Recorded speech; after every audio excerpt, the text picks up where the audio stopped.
Hello and welcome to another episode of the Random Cinematic Universe, where we review movies that have been chosen by a random movie generator, and we have absolutely no say in what we watch and discuss. I'm your host, Zach Jones. This week I have with me Mark Nadeau and Jacob Weidman. Hello. And we're going to talk about Coming to America, the Eddie Murphy movie from the 80s. Basic premise of this movie is a prince in Africa is sick of being pampered and treated too well, and he's trying to escape his arranged marriage, so he decides to take a trip to Queens, New York, in order to find a wife who loves him for him and not because he's a prince. And to sow his royal oats. Honestly, I've never heard that expression ever used until this movie. I've heard of it. I've just never heard it actually used. And that's what Darth happens Vader. when Darth Vader tells you to go bone every woman in New York. Yeah, so this is one of those movies where everyone says it's such classic comedy, and I agree. I've never watched this movie in its entirety until I'd never watched any part of this movie. Well, I've seen it on TV a bunch of times, but of course, heavily censored based on the content at the beginning, middle, and somewhat of the end. Mm-hmm.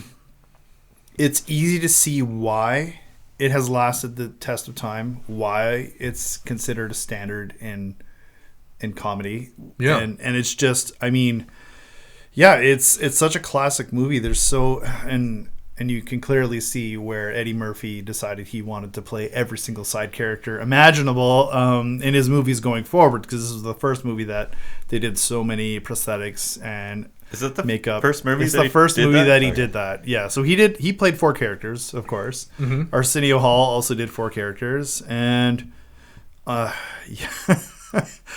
Arsenio Hall's character of the guy doing the sermons. The Reverend. The Reverend. Oh my God. That, it honestly, just his expressions and his mannerisms changes so much from the main character that he's playing that it's such a crazy contrast. And I'd even say the same for Eddie Murphy when he was the, which character was it? Randy Watson. Sexual chocolate. It's so funny because you hear a bit of Donkey from Shrek in that voice. He actually does the song, The Greatest Love of All. He does that as Donkey in Shrek, but he also does in this. And it's funny, if you know anything about Eddie Murphy in the 80s and his brother Charlie Murphy, they used to hang out with celebrities, get into a lot of trouble. In particular, they used to get into a lot of trouble with Rick James, which was portrayed very heavily in the Dave Chappelle show from the mid-2000s, I want to say. Yeah, mid-2000s. Yeah. Their rivalry was legendary, and I love the dig on Soul Glow. The Jerry curl spray.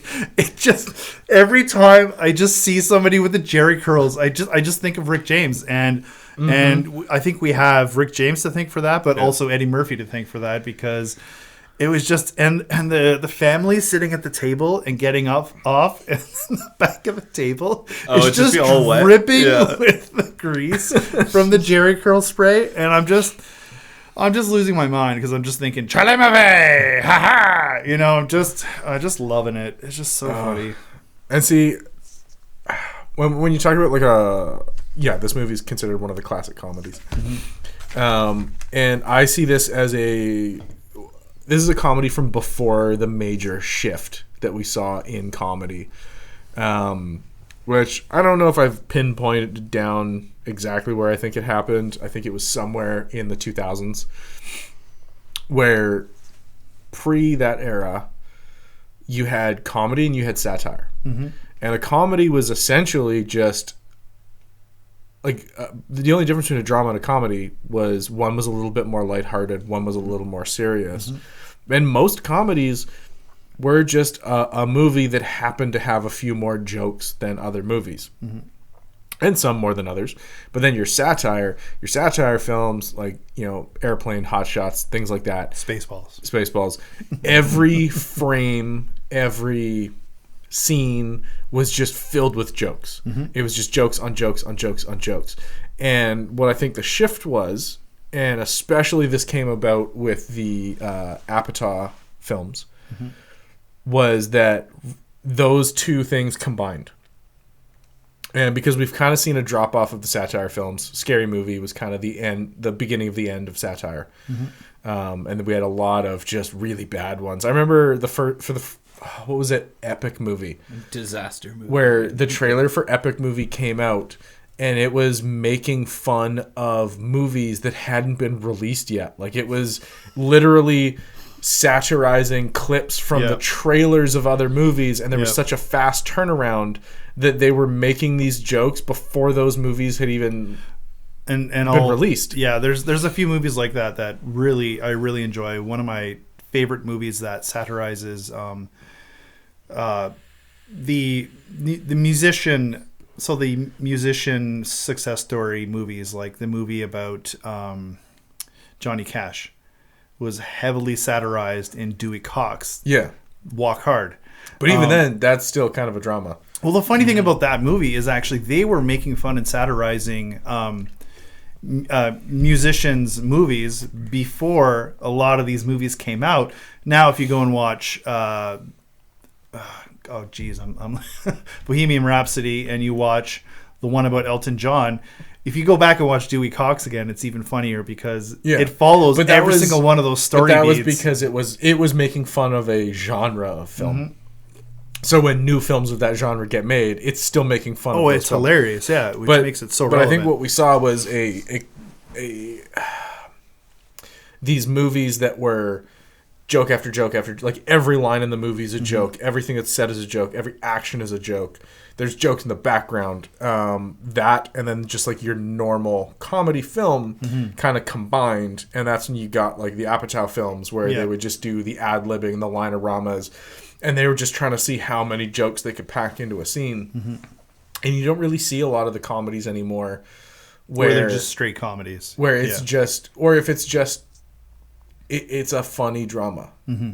Like, I didn't find this movie overly funny. It was like an R rating away from a Hallmark movie. Yeah. It's like you do a gender swap and get rid of the R rating and change the ethnicity, because let's be honest, Hallmark would never go for that. Never go. But it's careful, man. They pay our bills.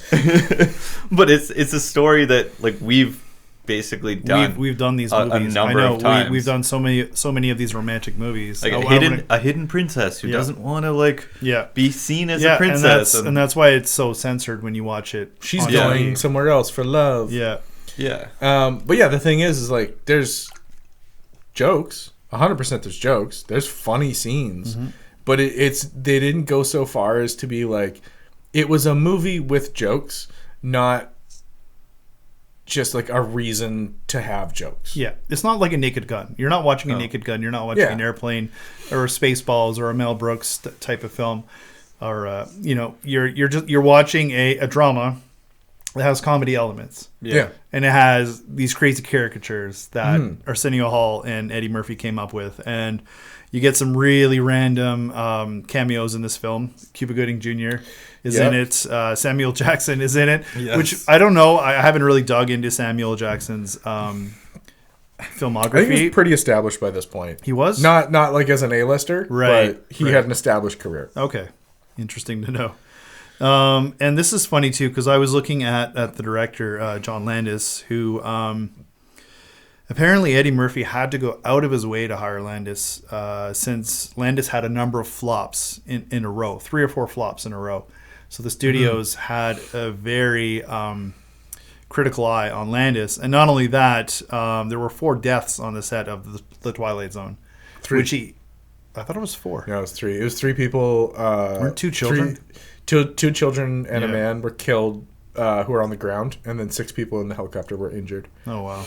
It's insane. But it was a helicopter that got too close to a special effect on instruction to get lower and lower. But the funny thing is that, and I think the reason why Eddie Murphy pushed so hard for Landis to get in is they did Trading Spaces together, The Blues Brothers, Animal House, Three Amigos.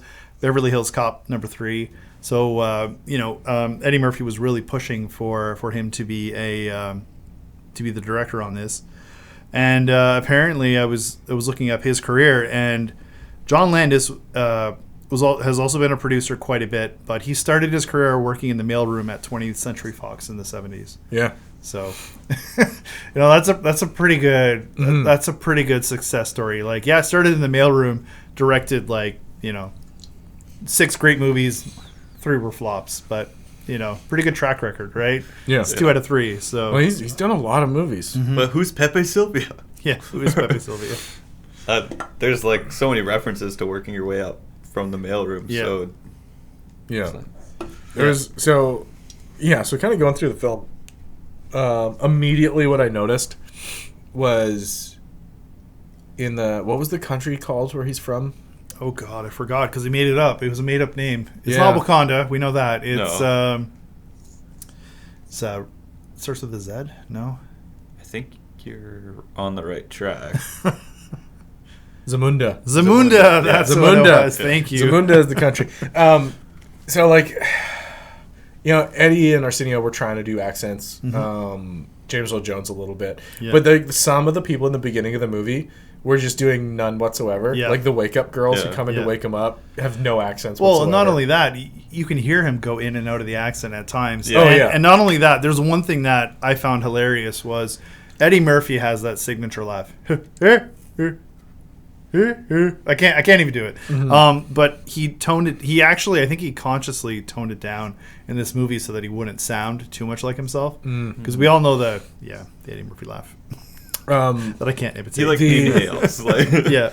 I absolutely lost it at Eddie Murphy's facial expression when the third bathing girl surfaces and just says, "The royal penis has been cleaned, Your Majesty," and he just kind of looks at the camera and goes, "Yeah, there's some nice fourth wall breaking for everyone at home." That's hilarious. Also, when we get into the marriage announcement scene, and same thing, facial expression on Arsenio Hall. It's just he's not acting. He's just super excited to be there, and there's 100 dancing girls. Oh my God. There were a couple things at the beginning that kind of bugged me. The establisher is very clearly just a diorama that goes into a matte painting. I mean, maybe at the time, seeing it on TV, seeing it on an 18-inch, 22-inch TV. But it would have been in theaters.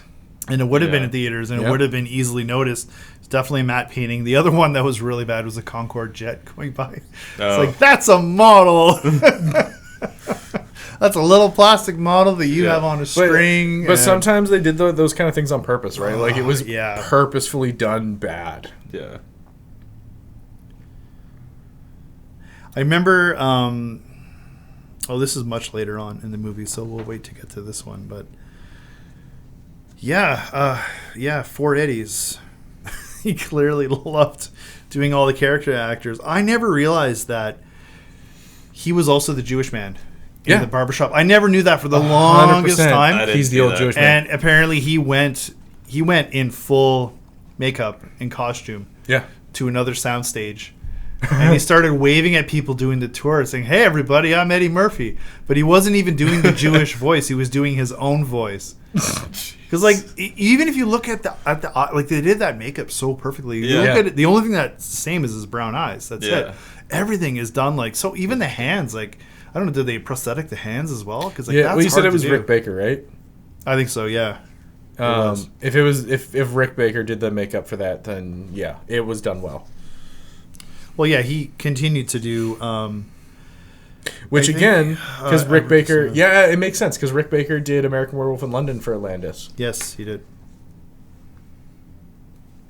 Yeah, so this is the first time they worked together, Rick Baker and Eddie Murphy. They would team up again on Nutty Professor, Life, and Nutty Professor 2, The Clumps, and Norbit as well, which I know a lot of people hate Norbit, but it has its moments. What's he talking about? Which is hilarious because Lucretia just so the Nutty Professor is not at all a remake of the Nutty Professor. No, it's not. Flubber is a remake of the Nutty Professor. That's correct. You are correct, sir. For those of you who don't know, there is an original Disney. There's an original Disney movie called The Nutty Professor. 60s maybe? Yeah, 60s. Like late 60s or early 70s. Yeah. Which is... Same actor as the Shaggy Dog. Yeah. Which was later remade as a movie called Flubber starring Robin Williams. Mm-hmm. The original is not as good. Has its moments. It has its moments, but it's on the same level as a Chitty Chitty Bang Bang, so it's not. Yeah, it's not Shaggy Dogs. I mean, if you know your '60s movies, Swiss Family Robinson, they're not great, but they're classics. Now I have this note written down, which I realized I did not give myself enough context, seeing as I wrote these notes a few days ago. I know somebody sang it, but the line "free from infection" was sung by somebody. And I can't remember if it's somebody singing on their own or if it's when he's on stage singing. Oh no, that wasn't Randy Watson singing that? I don't think so. At some point, Oh no, it was the Reverend making fun of Randy Watson. Or something. Was it? Yeah, it was something. One of the people couldn't be there, and then he did end up showing up at the last minute, and then I think Arsenio Hall was making fun of that whole like free from infection, and he was just like going on, and yeah. He had so much in that. Oh man, that character was like completely over the top. It's like the Lord helped Gilligan get off that island. It's like all these obscure references, and he's starting to lose the crowd. That's the part I like is that the crowd is like, even the shots of the crowd, they're like, yeah, I don't know, man. You're just saying things in a loud voice. Oh, it's great. He just keeps pointing at the women's asses and be like, yeah, I know there's a Lord. I know there's a Lord out there. Yeah, and you know what's hilarious about this movie is that we work on films that are typically shot in 12 days. This movie took 83 days. Wow. Yeah, 83 days, and they weren't messing around. They blocked off humongous sections of New York to shoot this movie, like the whole Waldorf Astoria. Jeez. with the cavalry, the whole like. That's because that's like downtown Manhattan, isn't it? Yeah, that's not. Yeah, that's not easy to do. Yeah, it's just money, right? Well, and you have to think any of those scenes, like the barbershop scenes. Yeah. 100%. Just those barbershop scenes took 2 days to shoot. Because you had to shoot one side with Eddie and Arsenio in one makeup, and then you had to turn it around and shoot it again with them in different makeup. Yep, and then they had to make sure it looked good, so they'd have to probably chop it up in dailies to make sure that it looked okay and that it was good enough to actually be like, yeah, we can give this one a pass. Let's move on. Yeah, it's insane. Apparently, it was a $30 million budget. So, I mean, obviously they shot all the New York scenes in New York. The only stuff that wasn't in New York was the Palace, which was all done on Paramount's lot in LA. But a $30 million budget, like in the 80s, would be like what today? Would you say 100 ish? I'd say yeah. So if you're spending $30 million on a movie, does that feel like a $100 million movie to you? Like today? Well, I think a lot of it was locations. More than likely, location budget was. Let's ask the locations manager. Well, Jacob, what do you think those shutting down downtown Manhattan costs? Well, that would be an insane amount of money, but like a lot of the other locations are like. Or nothing. They're in the McDowell's, slums. the apartment, like the barbershop. The McDowell's was hilarious. Yeah. So that was actually a Wendy's on Queens Boulevard. Was scheduled to be closed for renovations. So the production had approval from McDonald's corporate, which apparently McDonald's corporate didn't pass the word down to all the other local McDonald's. Oh, so, no. So on the day the McDowell's sign went up, the manager at the McDonald's a half mile away arrived to that location with his lawyer and a photographer, and they were telling the set dressing crew that they're going to be sued for everything they were worth. And the restaurant, which is a Wendy's, remained in business until about early 2013, and it's since been demolished. But can you imagine just like the McDonald's guy? Because the way the whole franchise system works is that those guys were thinking we're losing our shirt here. There's somebody coming in to try and pretend to be us. And like I'm losing money now, and I love all the comparison that John Amos did. All the comparisons to they've got the golden arches. Yeah. We've got the golden arcs. Yeah, it's just he's got the manual. And he's like golden arches, and he called his the gold arcs. Yeah, I think so. Yeah. So here's another weird thing. So Cleo McDowell shamelessly copies McDonald's. Obviously, we can tell. Apparently, John Amos had a long history with McDonald's in real life. At one point, he worked at the first ever McDonald's in Canada. Oh.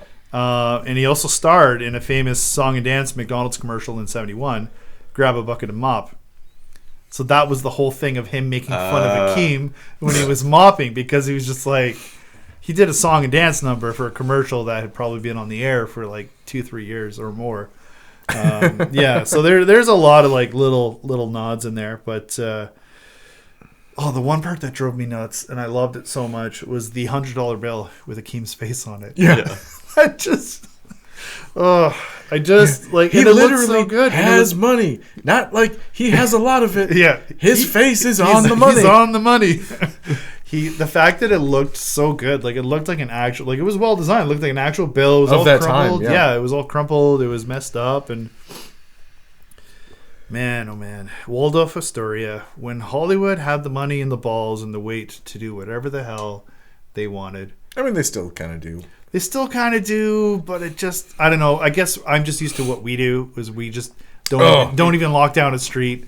We just let traffic go through, and we're cheat like every city. Like nowadays, I don't know, anything that's in New York, Chicago, whatever, they cheat Vancouver, Toronto. Like, oh, for sure. Well, Denver looks like my hometown, so you could shoot in my hometown, and it would look like Denver. More on that on a later episode. Yeah. One thing that I'm noticing as we're doing a couple of these is older movies lived way more in the wide shots. Yep. It's not like now where you have a ton of close-ups, and I don't know the name of the shot when it's just the head. We just call it a close-up. Yeah, just close-up. Extreme close-up would be like eyes but only or something like that, right? Nowadays you get a lot more of like shoulders up, neck up. Whereas, it seems like back in the day, a lot of your shots were these bigger wide shots where you saw either the person from the waist up or multiple people at the same time.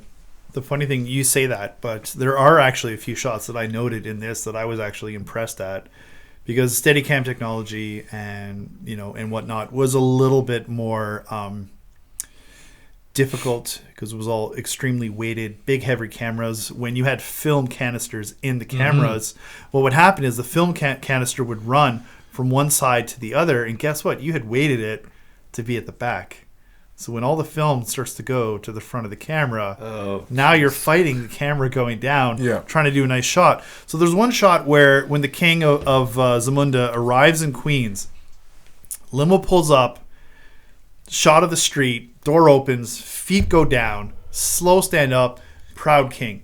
Just, like I look at that and I'm like, we get maybe one of those a show where we actually do a nice good following shot where it's just like, damn, like that looked really, really good.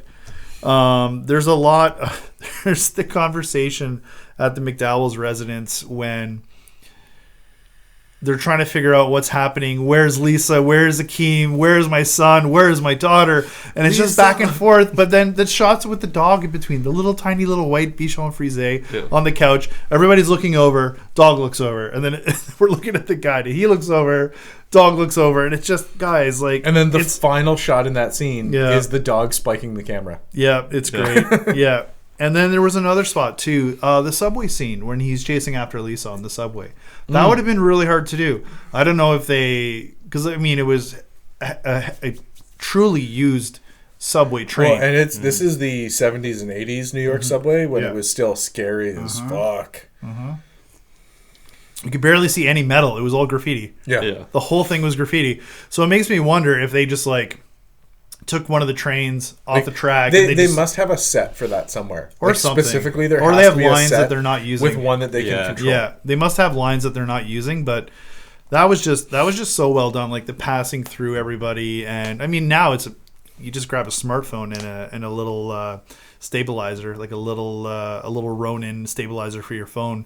You walk through, you can make things look pretty amazing. But back then, for them to pull that off, I think was pretty impressive.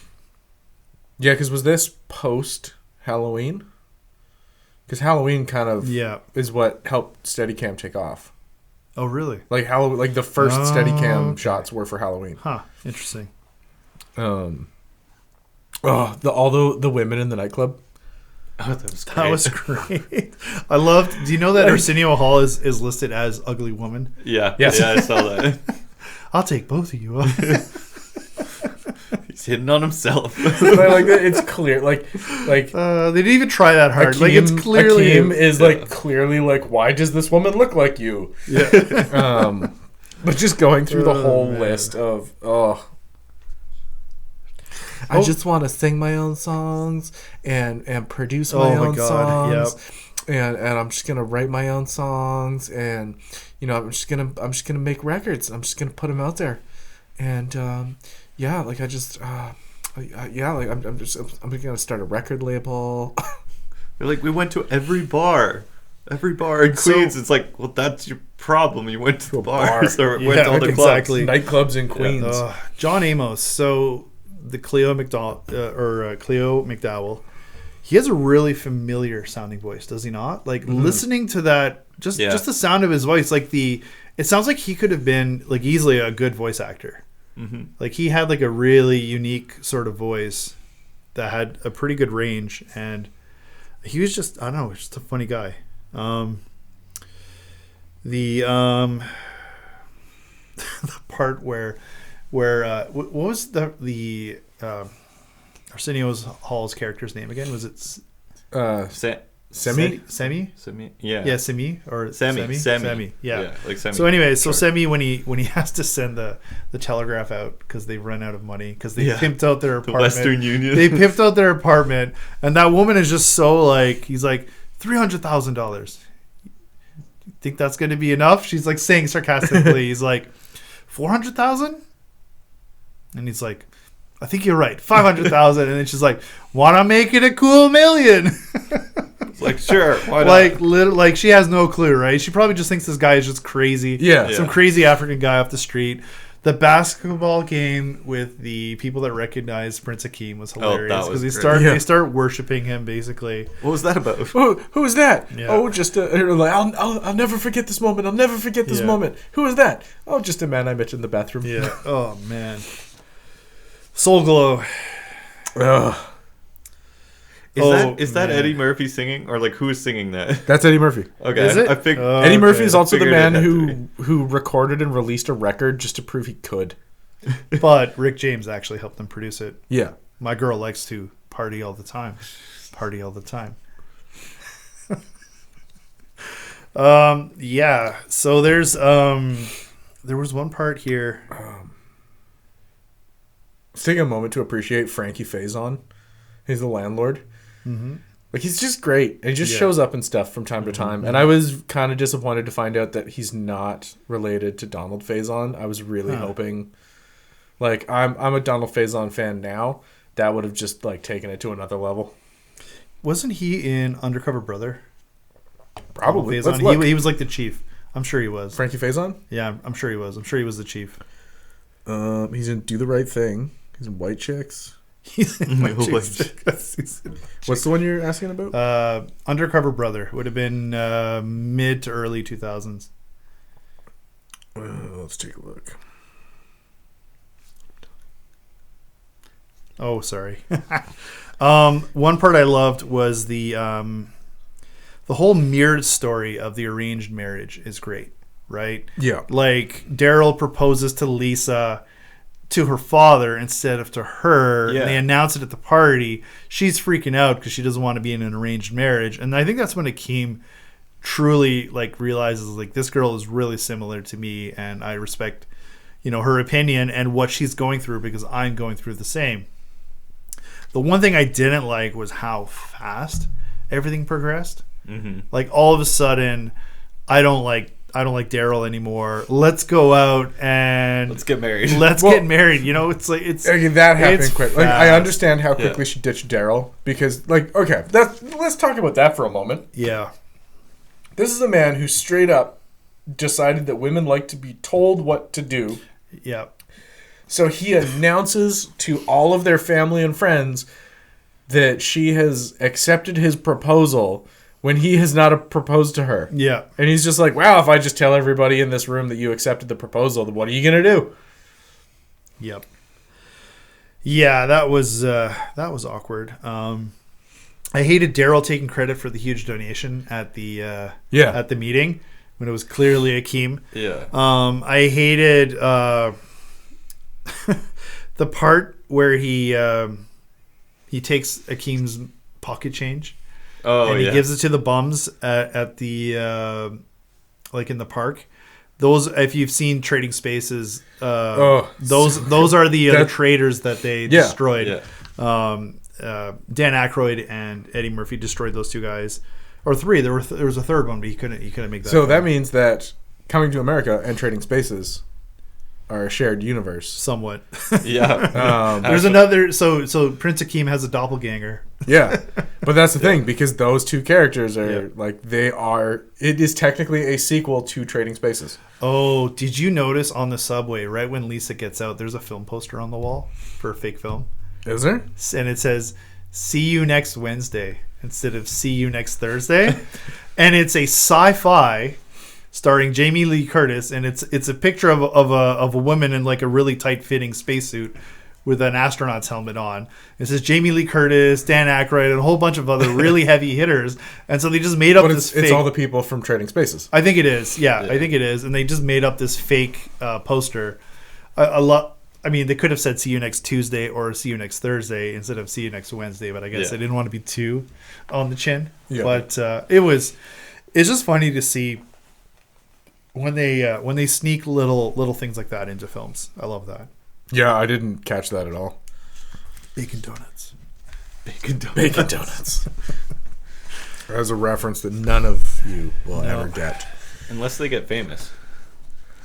Yeah, I don't think it's gonna happen. The fictional band that just continues throughout. The hey, if you make a reference to it and a new thing each time, like you can have one of the characters like on the album covers get progressively worse looking and older looking as time goes by, as everybody else stays the same, or you can have like one getting overweight, one losing their hair, one looking like they got a drug habit. I think we just need to keep referencing Bacon Donuts in enough projects that eventually somebody's going to pick up and be like, why do I keep seeing Bacon Donuts? Then you gotta and then register the domain. You have to register the domain and have a really shitty album.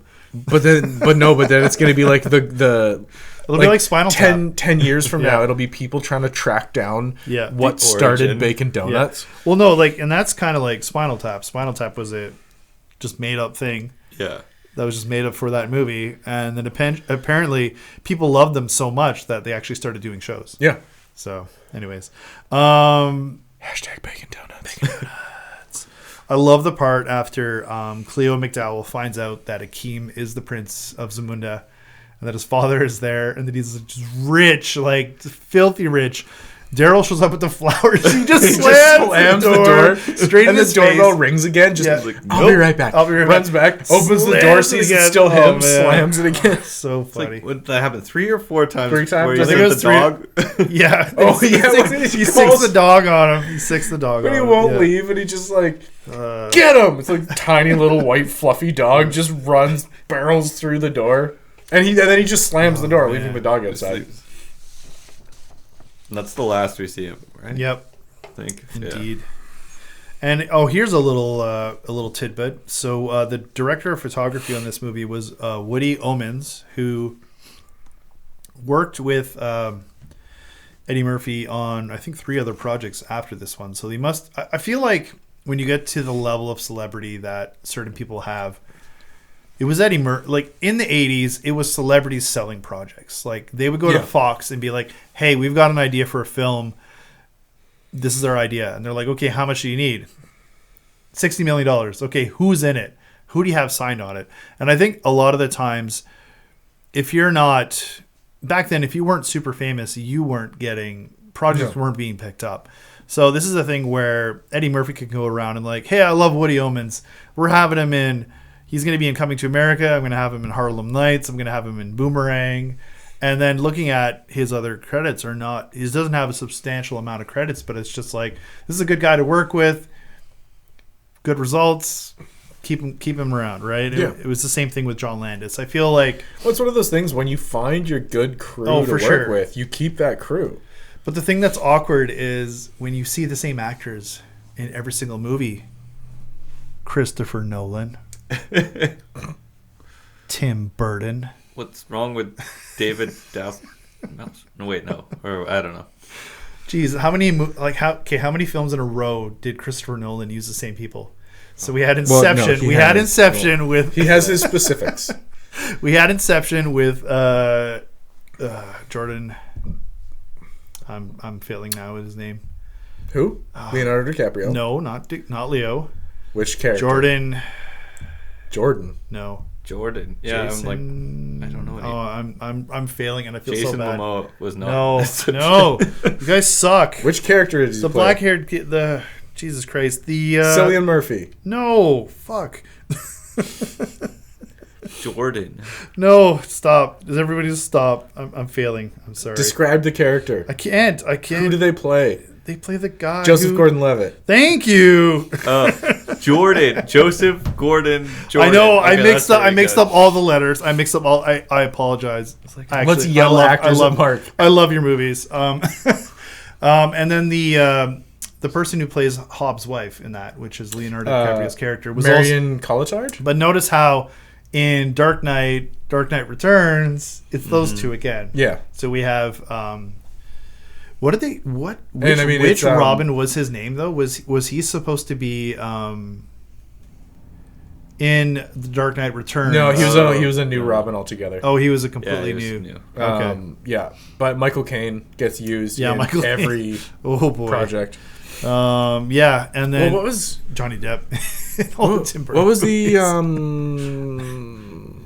Harry Styles? No, it was the Chris Nolan movie about the magicians. Oh, The Prestige. The Prestige. Yeah. Again. Bale. Christian Bale. Yeah. Michael Caine. But that was a great flick. Michael Caine was in that. I forgot. It's been so long. I saw that when it first came out, and I probably haven't seen it since. It's one of those movies where once the ending is kind of revealed, you're like, I don't really need to watch this movie again. Beautiful movie. Oh, yeah. Amazing. Shot really well. Ending didn't really make sense. Bowie as Tesla. But there were two of them. Also didn't make sense. Bowie as Tesla was amazing. Yeah. No, it was good, but it was kind of he's the guy who built that machine.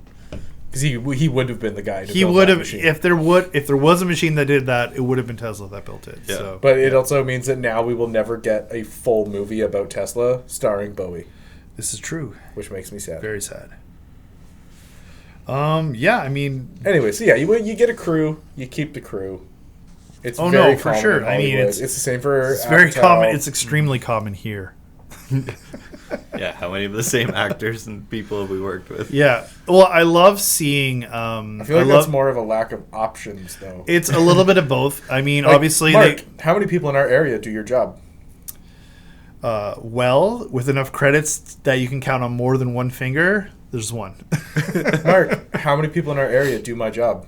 Well, with more movies or more successful movies that you can count on one finger, I think there's one.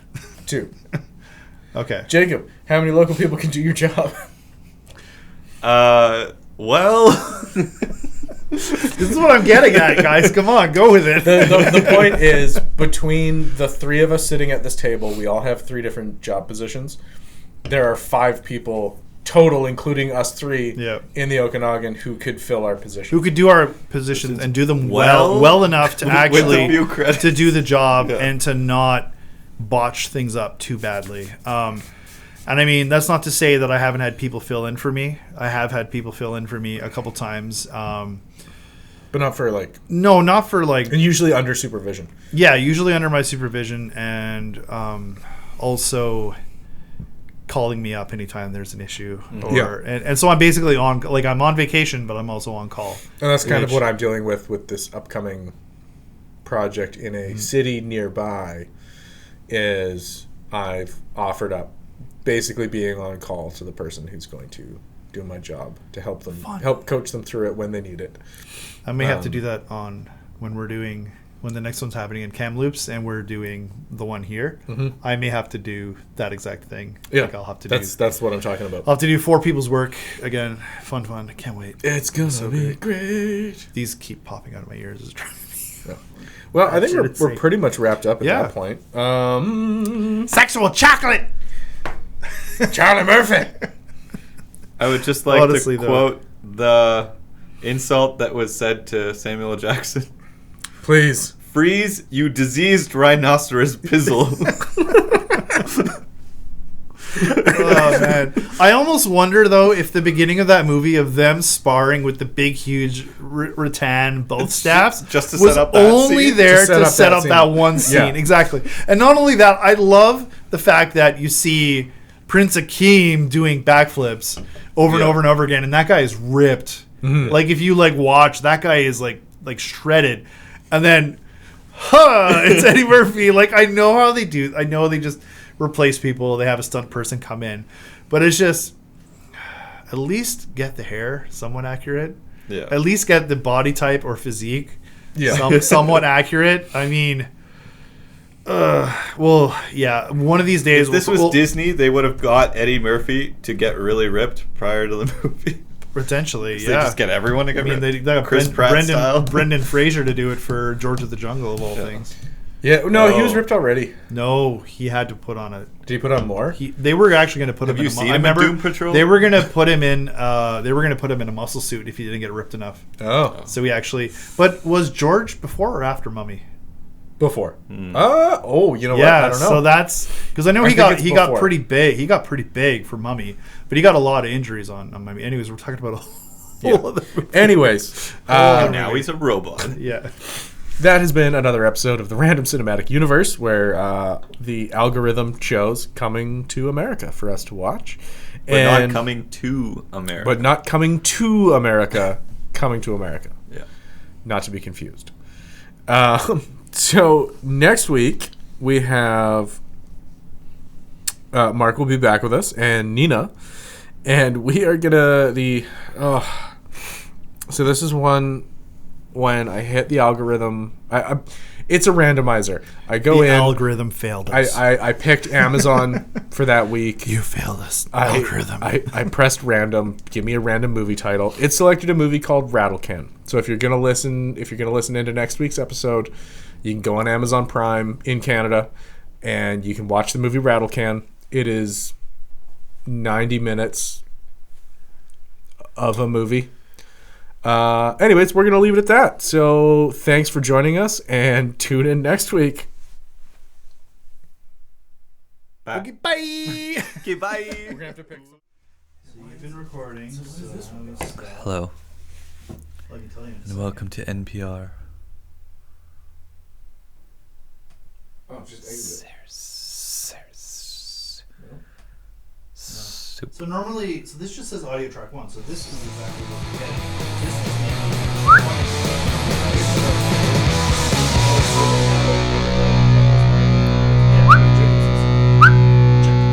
Check it. Yeah. I am looking like Yeah, we're good. idiot.